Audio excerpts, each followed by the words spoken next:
Good morning, everyone. Welcome to Hokyoji's Sunday lecture, and I'm happy to present Reverend Onryu Kennedy, who's been here at Hokyoji for 2 weeks, leading us in a study of the Diamond Sutra. And for those of you who were here last week, it was part 1, and now we are having part 2. And I'm going to abbreviate her introduction somewhat. She was ordained in 2012 and received Dharma transmission from both Byakuren Judith Vergeer and the Katagiri Roshi lineage, and also from Phoebe Edo Reinhardt. And in the Uchiyama lineage, she's studied and practiced at both Tassajara and in Japan. She has valued social justice work as an expression of her bodhisattva vow. And she was a teacher at Clouds and Water, and she has coordinated to bring Fleet Mall to teach on engaged Buddhism, and she has coordinated the Interfaith Bearing Witness Retreat Conference in 2016 and the Winyan Awanyan Kapapi, Protectors of the Life Givers Conference in 2019. She has an MA in counseling psychology and has worked with children and families for 22 years. And she recently completed a year-long training of engaged Buddhism at Upaya Zen Center. So with that, I'm going to give this over to Onryu. Thank you.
Good morning. Can you all hear me? Awesome. It's good to see everybody. This is part 2. I'm glad I didn't scare everybody away. Sometimes that happens. So it's wonderful to see everybody's radiating faces. So I'd like to start by just offering great gratitude for Dokai, Dozen, Bo, Kyoku, Jushin, as he's here, and all the board who support Hokyoji in this great practice, in this great place. I'd like to offer homage to Katagiri Roshi for sharing this teaching and practice with us, and our friends and family and communities who, without their ongoing support, we would not be able to practice in this way wholeheartedly.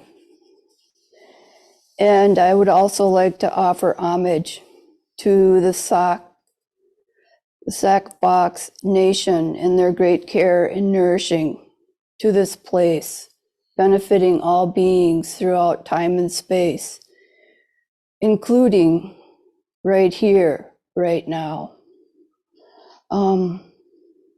So I'm very grateful. Last Sunday, I mentioned about darkness. And darkness sometimes gets a bad rap, at least for me, with monsters and demons under my bed at night. But I think that a lot of possibilities happen in the darkness. I'd like to bring forward a case. Oh, let me share something with you. I don't know if you're into plumes, but this is a plume. I found it when I was going on a walk. It was in a tree. And I was like, should I pick that plume? And I was like, Mom, maybe not. So I started walking away. And the plume said, come and get me. I'm for you. I'm like, you're kidding. So I went back and voila. It's helped me. Okay. So this is case 28 in the gateless barrier, the Wumonkan. It's called, and I want to apologize for my Chinese. I'm an English speaker and I'm ignorant when it comes to other languages. So I will do my best. Longtan, renowned far and wide. The case. Deshan visited Longtan and questioned him sincerely far into the night. It grew late, and Longtan said, why don't you retire? Deshan made his bows and lifted the blinds to withdraw, but was met by darkness. Turning back, he said, it is dark outside. Longtan lit a paper candle and handed it to Deshan. Deshan was about to take it when Longtan blew it out. At this, Deshan had sudden realization and made bows.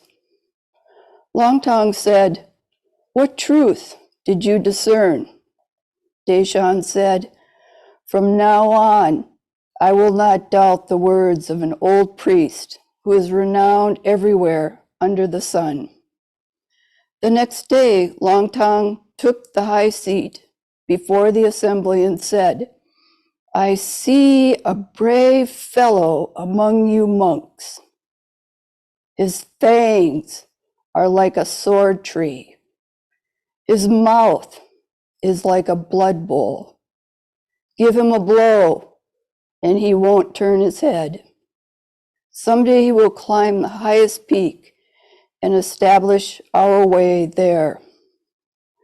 Deshan brought his notes on the Diamond Sutra before the Dharma hall and held a torch, saying, even though you have exhausted the abstruse doctrines, It is like placing a hair in vast space. Even though you have learned all the secrets of the world, it is like letting a single drop of water fall into an enormous valley.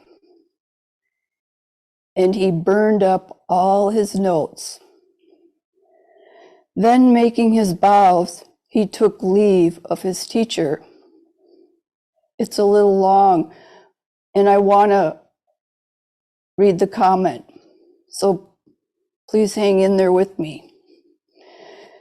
Before Daishan crossed the barrier from his native province, his mind burned and his mouth sputtered. Full of arrogance, he went south to exterminate the doctrine of special transmission outside the sutras.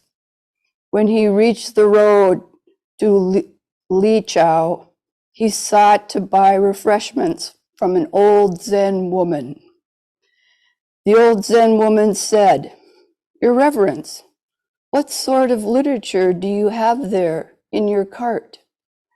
Taishan said, "Notes and commentary on the Diamond Sutra." You just hear him. The old Zen woman said, "I hear the Diamond Sutra says, past mind cannot be grasped, present mind cannot be grasped, future mind cannot be grasped. Which mind does your reverence intend to refresh?" Daishan was dumbfounded and unable to answer. He did not expire completely under her words. That's so cool. However, but asked, "Is there a teacher of Zen Buddhism in this neighborhood?" The old Zen woman said, "The priest Longtan is about half a mile from here." Arriving at Longtan's place, Taishan was utterly defeated. His earlier words certainly did not match his later ones. Longtan disgraced himself in his compassion for his son. Finding a bit of a live coal in the other, he took up muddy water and drenched him, destroying everything at once. Viewing the matter dispassionately, you can see it was all a farce. So awesome. How is this so?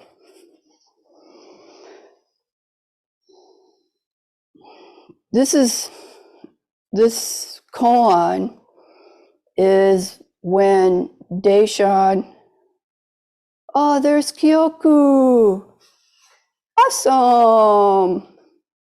Good to see you. This koan was when Daishan was younger. And he went on to be a ferocious Chinese Zen, well, he's our ancestor, but he went on at that time to be a ferocious Zen master.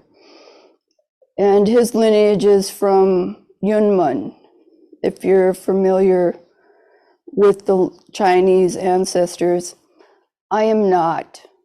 I'm just learning, but it's an important connection that we have to these Chinese ancestors. So I see myself in Taishan. I don't know if you can or not, but I can. The idea of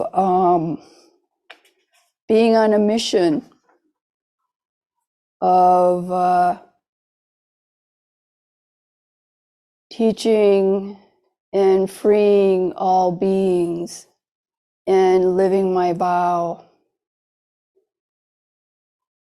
That is a maturation process for me. What does that mean? Because in the Diamond Sutra, we learn when Subhuti is talking to Buddha, there are no beings to rescue. So who am I rescuing? Who's being rescued? And yet there is suffering. And we all need support. And we're all in this network, this very vast, large network.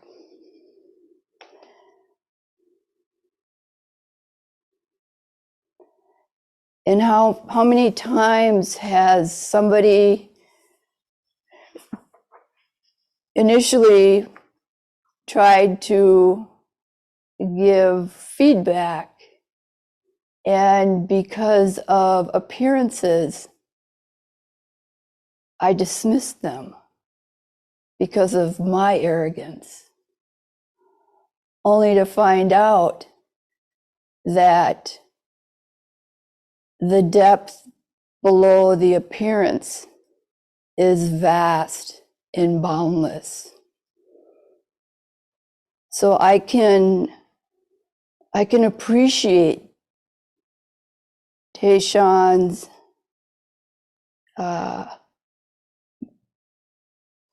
intensity in his desire to share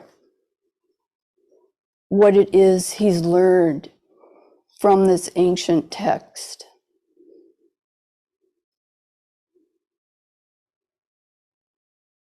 And I can appreciate the vigor and the arrogance along with that. I'm not critical of Taishan because I'm not separate from him. I'm very much connected to him.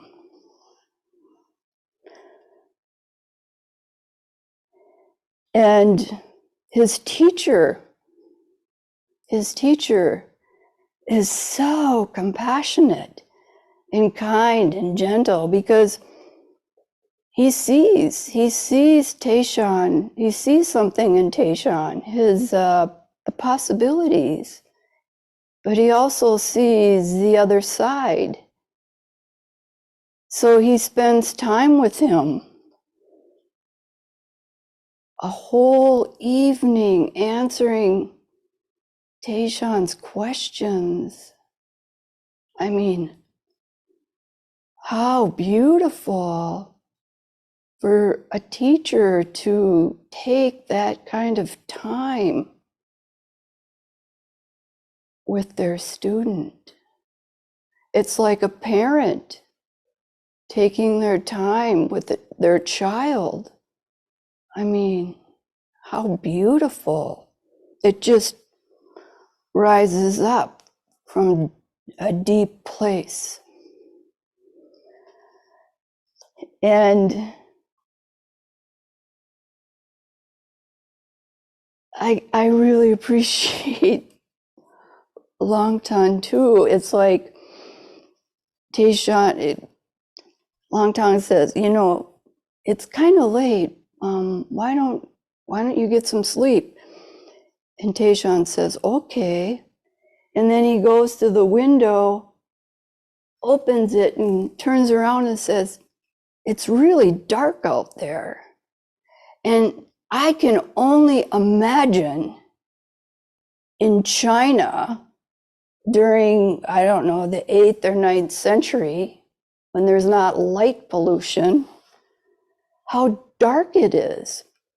I mean, about, I don't know, 20 years ago, I was in the valley, or like a valley in Glacier Park, and I turned out the lights, and it was so dark, I felt I could touch and feel the darkness. I'm like, wow, this is really dark, man. So I'm like, when he says it's dark out there, I'm like, yeah, dude, I get it. I've seen that kind of darkness. And also, it's not just the physical darkness, it's a spiritual and psychological and emotional darkness simultaneously coming together in this moment. And Longtan hands his student a torch. I can only imagine the torch, what it was made out of. And says, here's a light. Daishan goes to get it. Longtan blows it out. I mean, that's awesome. I mean, in the moment. And then all of a sudden, Taishan has a realization. What does he realize in this darkness? Because he went from dark, from the window, to the light of the torch, and then back to dark.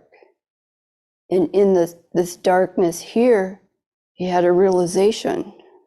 What was that? His teacher asked him, what did you discern in this moment?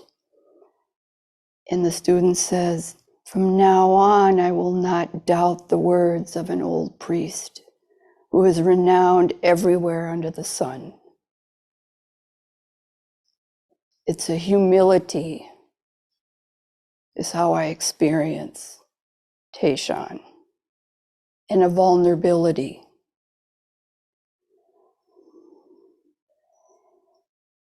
And then the next day,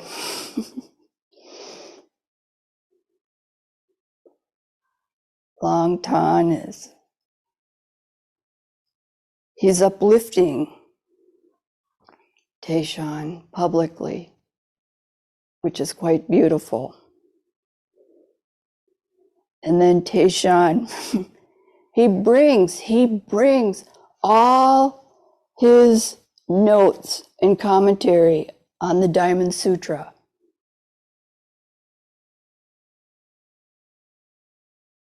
And I get it. I'm not like Taishan. I would never say I was.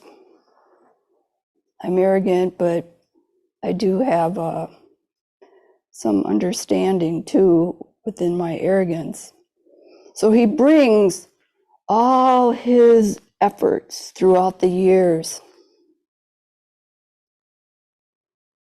and says, even though you understand and have exhausted these very difficult sutras and understandings, it is like placing a hair. I don't have much, but I have a hair, very thin, right? A hair in vast space. Can you wrap your mind around that? I mean, really, that's amazing. Even though you have learned all the secrets of the world, it is like letting a single drop of water fall into an enormous valley. Those of you that have experienced Hokyoji and the rainstorms of Hokyoji in this valley, I mean, a single drop of that rain into this little valley is huge to me.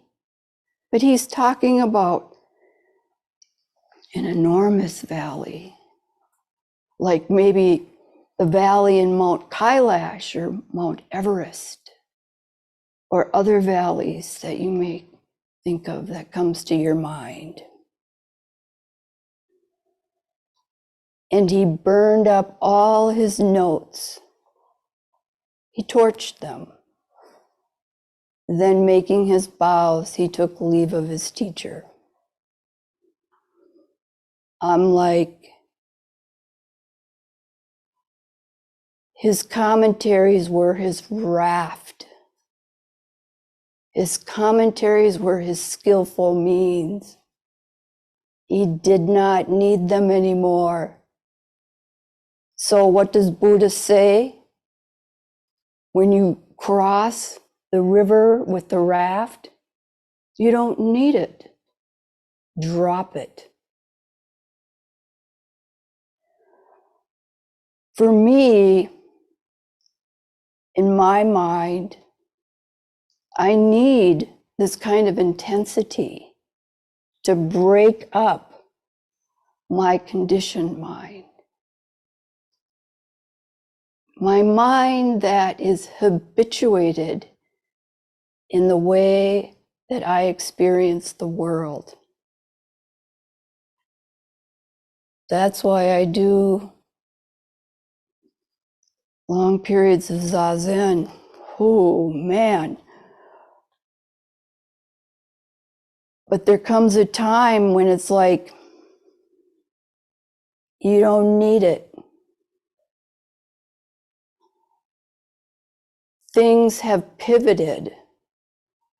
There's a shift. And when you feel that shift and you feel that pivot, you know it. And you can't go back. So to burn his notes, to let go of his skillful means, to me, that's wisdom. That is prajna paramita. And it looks different. I mean, I'm not gonna burn my notes on the Diamond Sutra. I mean, it's not my way. And I will find my way. I am finding my way. I have found my way to Hokyoji through the compassion of the teacher, the guiding teacher here, the staff, the board, people who believed I could do it. I found my way. So my way is to say thank you and to rise up to my capacity, which, as I said last week, it's been stretched and it's continued to be stretched. So we all have our ways. And we are dynamically interconnected to each other. I don't know if you can see this. Can you see this? No? Okay. Okay, show this side. So that side. Oh. Okay. So that is my rudimentary example. Can you hear me? Okay. Of Endra's net. And that is something, a model that Shihako Okamura uses. So if you can imagine 1 billion galaxies, so those round circles are galaxies. Within the galaxies are universes. Within the universes are planets. Within the planets are beings and non-beings. That's Endra's net. It's all connected. It's vast and boundless. Okay, can you turn it around, Bo? Okay, so this is Endra's net too, without the boundaries or the borders, right? The borders are something we create. But really, the galaxies have no borders. I think of animals. Animals, insects, I mean, they're everywhere. They have no borders. So, and then this. That too is Indra's net. That is formless. Within that formlessness is boundlessness. The clouds are there. The mountains are there. The humans are there. The animals are there. Everything is emerging from here. Thank you, Bo.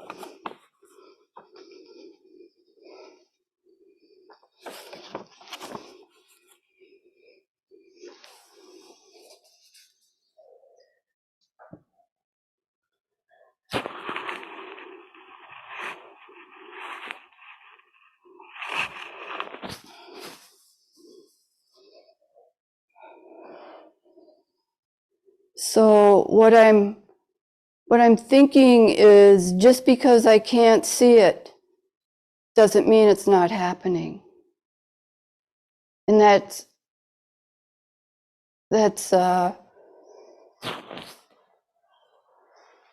in all ways. It's beyond the continuum. There is no continuum. It's beginningless and it's endless.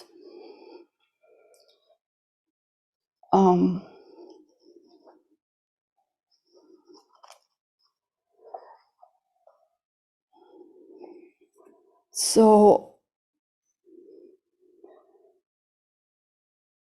I want to talk for about 7 minutes because I do want to open up the space, because I'm very curious to hear what other people are thinking in relationship to the Diamond Sutra, in relationship to the talks. But there's a couple of things I want to bring forward. One is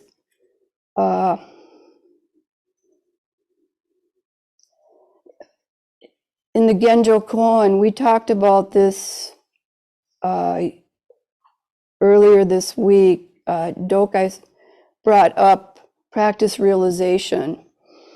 And I think this is really relevant to the Diamond Sutra. Dogen writes, to study the Buddha way is to study the self. To study the self is to forget the self. To forget the self is to be verified by all things. To be verified by all things is to let the body and mind of self and of others drop away. So we're in this relationship of dropping off body and mind together. There is a trace of realization that cannot be grasped because it's beyond the mind. In the Genjo Koan, the practice is the study, this practice is the study in relationship to the whole network of beings and non-beings. Within this network, there's innumerable views. Dogen Zenji writes in Mountains and Waters Sutra, the ways of viewing mountains and waters are different for different kinds of beings. Some beings view water as a jewel. However, this does not mean that this view what is seen as a jewel by human beings as water. How do we see what they view as water? What they see as a jewel is what we see as water. Some beings see water as a wondrous flower, but they do not see what humans see as flowers as water. Hungry ghosts view water as raging fire or pus in blood. Dragons and fish view it as a palace or a lofty building. This is so beautiful because there is no fixed view. And how can I remember this in the midst of a mind that's on fire and wants to tap into some habituated patterns? How do I pivot that mind? Because this is the only mind I have to use. There is no other mind for me. So I need to take care of this mind. Again, it's an invitation for nimbleness. What would the view be if one cultivated a range of viewing the world from water, from flowers, from hungry ghosts, from dust, from the myriad innumerable possible beings? I mean, I was like, wow, that could be mind-blowing itself, just to practice. What's it like looking at the world as a flower, or even a bird, or a fish, or maybe even my cat? I mean, wow.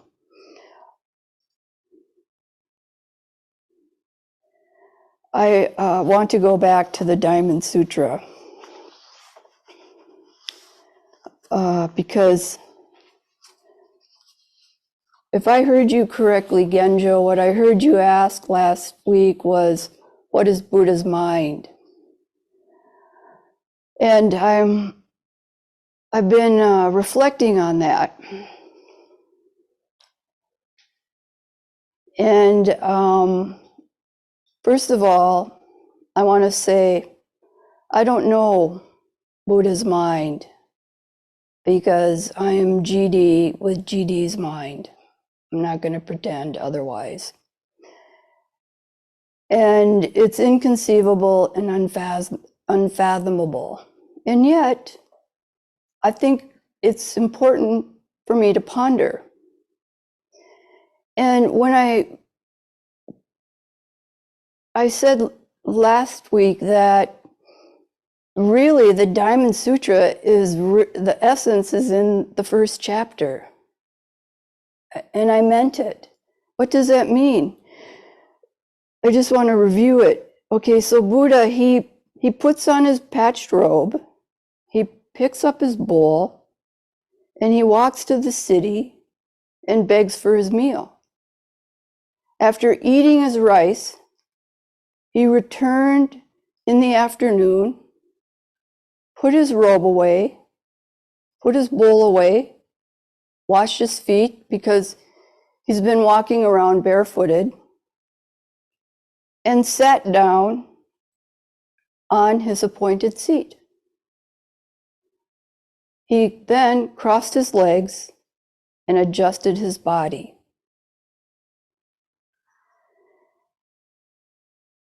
And to me, this is it.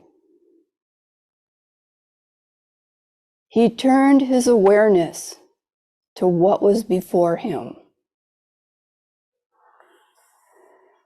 Not saying that he wasn't aware all along the way, because I think he was. I think as he was going through his step-by-step daily process, he was aware. And turning his awareness to what was before him. To me, that has kind of the hint for me of Buddha's mind. Turning my awareness to what's in front of me. Turning my awareness to the Dharma talk. When I think I can't do it. And I meet it. I meet the talk. I meet me. I meet whatever's in front of me.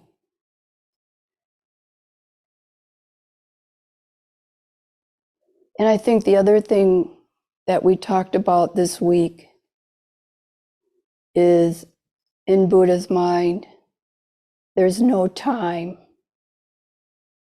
Time is a human construct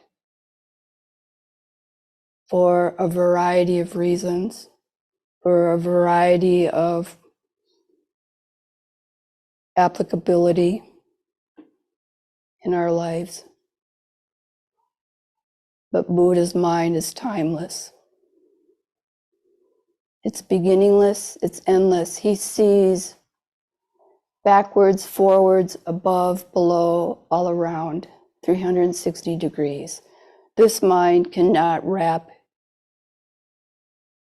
its mind around Buddha's mind. So I'd like to end with something that Katagiri Roshi wrote in Nothing is Hidden. I think that it's quite beautiful. Without stirring a single atom or disturbing a single form, we enter into mystical cooperation with all dharmas and completely penetrate all times. It becomes the wonderful performance of a great symphony. This is the way of burning one's life continuously and completely to the limiting each thing in events that one encounters. Buddha's mind. This is called Buddha's work. Here, only the world of benefiting others exists, because there is no other. There is no self. It is the reality of the most humble, quiet, and vivid practice of the path without any arrogance whatsoever. So thank you. Thank you for your placing your awareness in the space and time. And please bring your voice forward.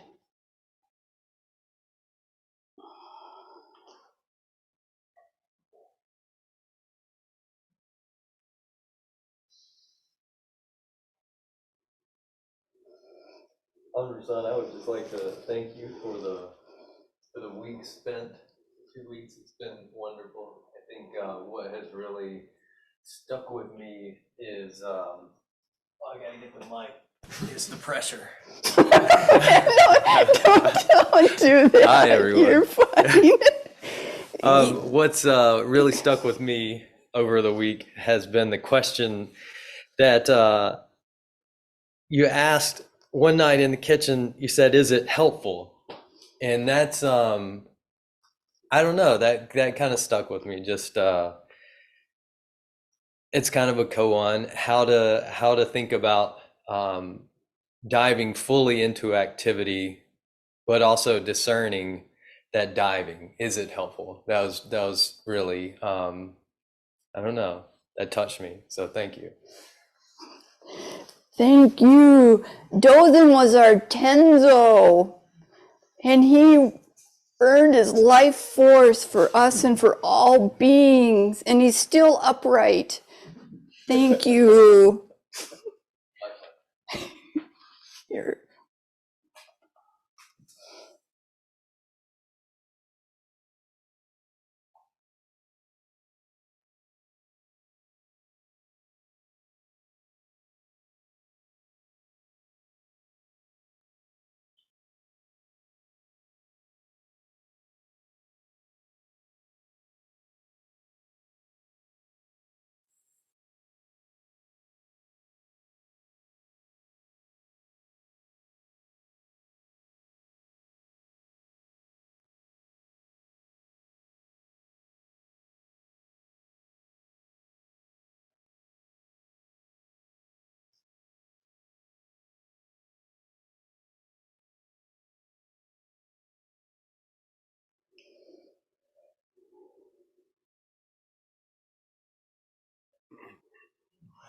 Onryu-san, Genjo, will nice you to see comment? you.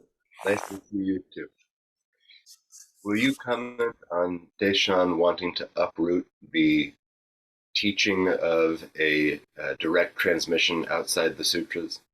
Because I Yeah, would change a lot of things about teachings in this country as well. And I'm okay, curious about this part of the story. okay. So this is my current understanding. There's, oh man, John McCrae has done a lot of work on the Northern School of Zen.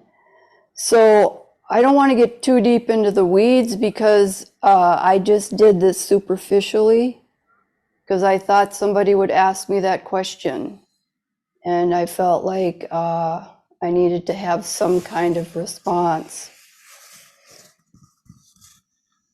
So my understanding is that Wei Nung came from the Southern School, which was sudden enlightenment, the transmission, face-to-face transmission. And Deshan came from the Northern School, which was the sutras and writings. And he was on a mission to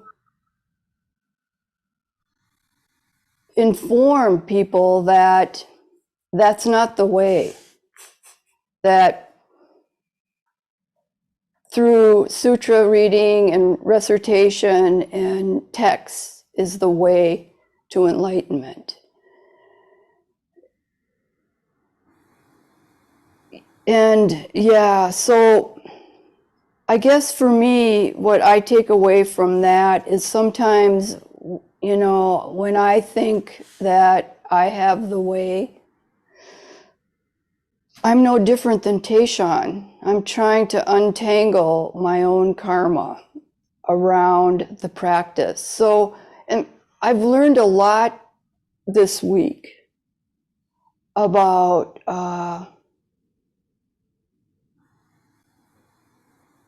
Zen practice. And quite honestly, for me, Zazen, for me, there's no other way with this mind. And the other thing about John McCrae is that he feels like most of these stories about, and people might already know this, most of the stories that we have about our Chinese Zen ancestors are not true. They're made up. We just made it up. We romanticized them. The Western mind romanticized them. So if you're interested, I do have the name of the book, but it's at home. And Shihaku Okamura was really Roshi was the person who kind of turned me on to John McCrae. So that's all I know right now, Genjo. So is there something you'd like to bring forward? Can I ask a follow-up question? Sure. If he burned all of his notes in front of his teacher, where did this cart of notes come from that the old Zen woman comments on? He was carrying them around. He brought all those. Well, this is my story about his story. Okay, so it's just stories on top of stories. Oh man, that's a problem. Okay. This is exactly actually what I was going to say.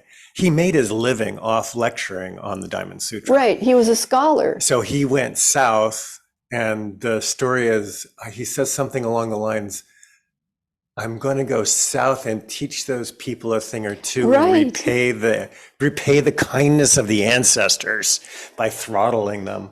And he meets the tea woman, and it's like, oh, Yeah, that's the I'm beginning. not as smart as I think I am. Right. And then he burns. Not only does he burn his raft, he burns his livelihood. Sometimes I'm telling, this is my story. Sometimes that's what you got to do. You got to burn your livelihood. I mean, if it's not, at least for me, I had to burn my livelihood. I had to say, no, I'm not staying here anymore. There's something more out there. And I feel like it has the potential to be more alive than what is happening here and now in this moment. This is death to me. So, yeah, I like Taishan. I do. He's arrogant. He's human. The Zen lady slapped him up, but he didn't slap her back. He said, oh, is there a Zen teacher in the area I could go to?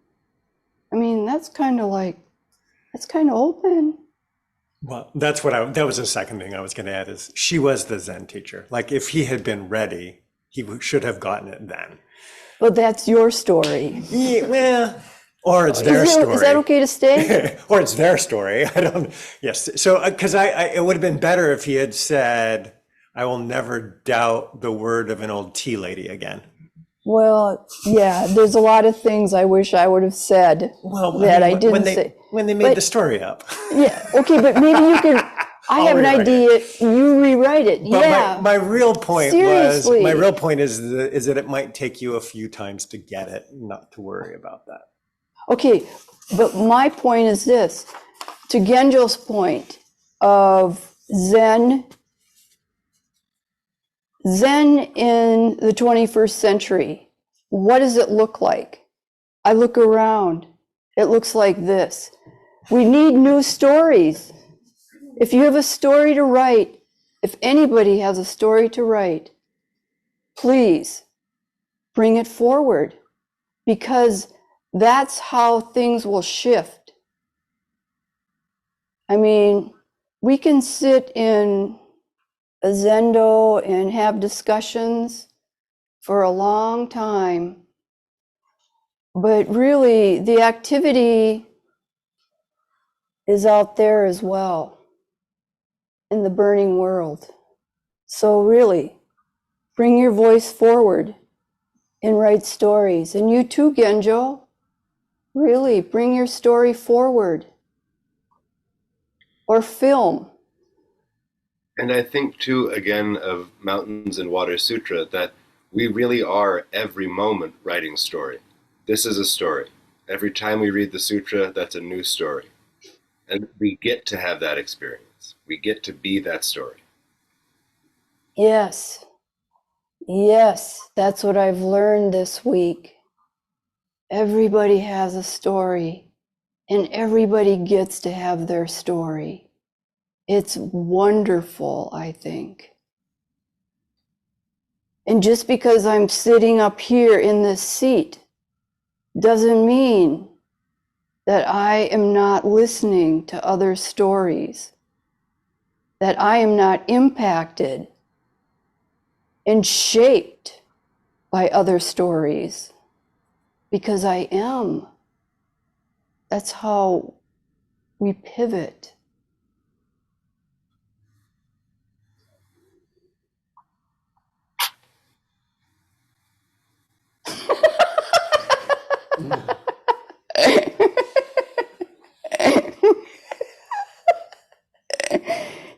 You lit a match and blew it out. That's good. So we have a few more minutes. Any other last words or comments?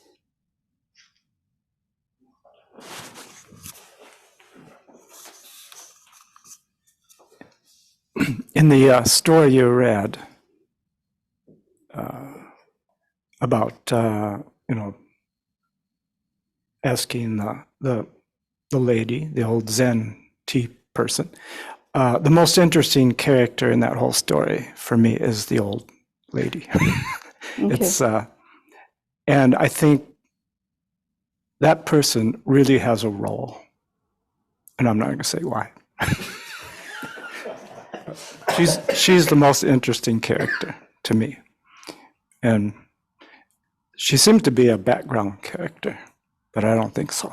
No, I don't think, I don't want to, Yeah, I'm not going to, that's all I'll say. Thank you. Thank you, Thank you. GD. Thank you.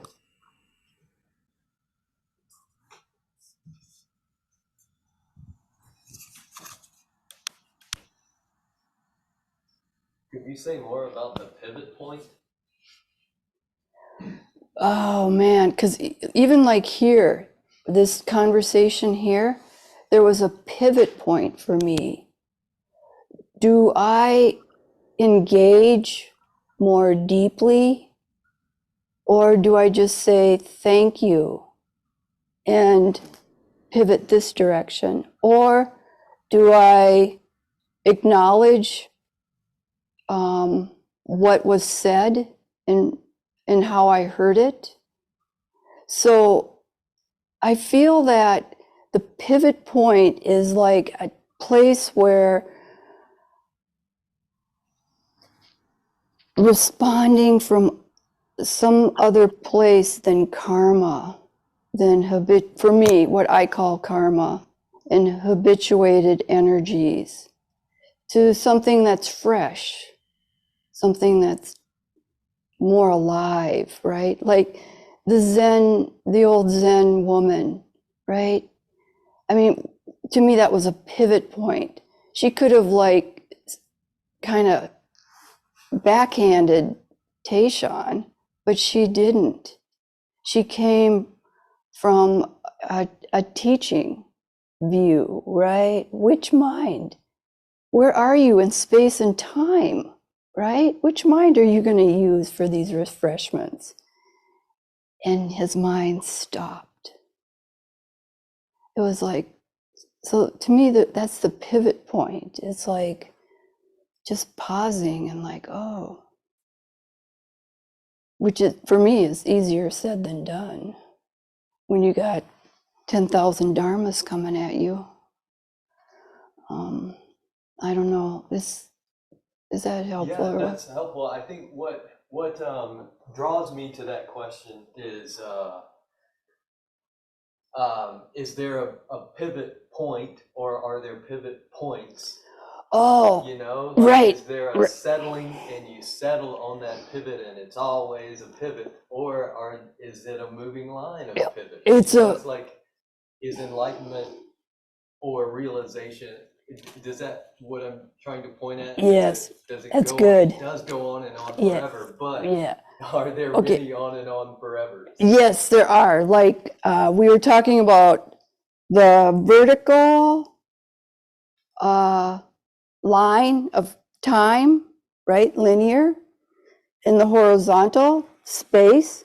So they're always moving. And I think it was Kim said crosshairs, right? What's in the crosshairs? Well, that crosshairs is always moving too. So what was once a crosshair is now it's a different crosshair, because time and space are always intersecting, right? So the pivot point is endless. So yeah, it's inconceivable to the possibilities of our response. We're not locked in, right? But sometimes, I don't know about you, I feel locked in, right? And how to unlock that, to kind of open it up. So yeah, keep going. There's no there, right? Exactly.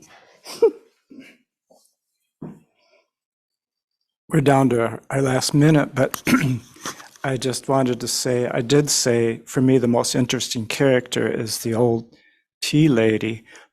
But for me, in this story, the pivotal point is how she responded to the monk when he asked, is there a Zen teacher somewhere? And she didn't, she pivoted. In my opinion, she really pivoted. Yes. She pivoted to sort of help this guy. Well, yeah, there's somebody about a half mile away. There's also someone, not to go into it too much more, but that was really compassionate. It was very compassionate and very kind. And she also knows the limitations of this person's mind, because she's the old Zen woman who's gonna, or the old Zen tea person who's gonna, he can only hear her to a certain extent. That's how I see it, as a pivotal point and as a teacher. So. Okay, so thank you, Dokai. You're welcome. Compassion. So if I would like to just give anybody else an opportunity to bring their voice forward. If not, we'll close. Counting down. Ryushin. These stories are all made up. Really? I'll give you the book, the title of the book, I and don't read the book. These are historical characters, aren't they? well, that's even debatable. I mean, so one of the things that I want to say thank you to everyone who joined us today. And yeah, I appreciate your presence. And also I want to, I asked Dokai if I could just say about the Tenzo Kyokin study group. There are a couple people on Zoom here who I'd like to bring forward, because they will be co-facilitators with me. So there's two, Genjo, if you could just, yeah, and Rachel Sarin, if you could just say hi, thank you. And then there's Adam and Junkan Dan, who will also be co-facilitating the study group with me. So I just wanted to bring them forward. So thank you very much. And are we going to end with the 4 vows? Not quite. Oh, okay. Which camera should I look at? I'll switch.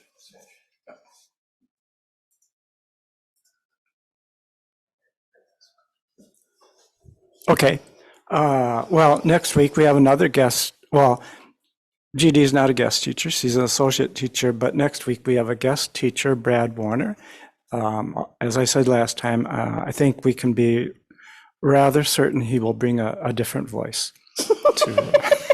That's the only thing I'm quite sure about. Other than that, I don't know who's next speaker, but you can check the whole queue. Oh, you're after. Yeah, I'm after Brad. So Jujin's after Brad. So that's the story for right now, and then we'll close with our 4 vows. Okay. Beings are numberless. Why vow to free them? Delusions are inexhaustible. I vow to end them. Dharma gates are boundless. I vow to enter them. The Buddha way is unsurpassable. I vow to realize it. And we'll wait 1 more second till GD finishes her vows.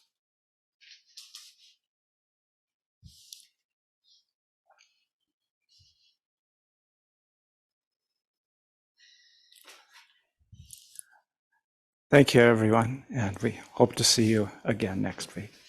Thank you. Bye-bye.